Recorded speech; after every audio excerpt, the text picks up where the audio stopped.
Hi, magandang araw po.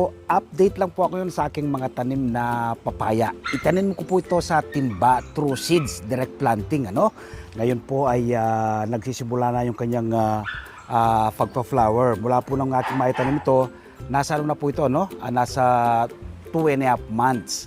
So 2.5 months, nagsisimula na po yung kanyang flowering. Tingnan po natin.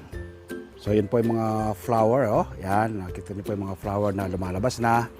Dito sa isa yan, dito sa kabila naman, yan din po, yan. So yun, mga flower po yan, yan, i-update ko po kayo sa mga susunod na araw, Nakatanim lang po yan sa timba.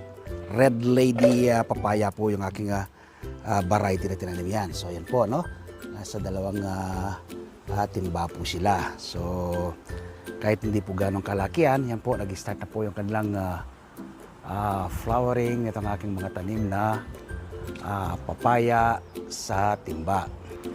So nawa po mula ngayong araw na mapanood nyo ako, magtanim din po kayo ng papaya, Wala kang enough space, sementadong kalsada sa Metro Manila ka nakatira, pwede po kayong magtanim.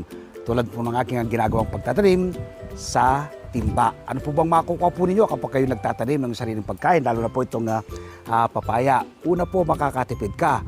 Pangalawa, masustansyang pagsasaluhan ng buong pamilya. At pangatlo, makakatulong ka sa pagpreserba sa ating inang kalikasan. Lagi ko pong sinasabi, bakit ka pa bibili? Kung pwede naman po kayong magtanim. Magtanim din po kayo ng inyong sariling pagkain. Salamat po. Happy farming and God bless.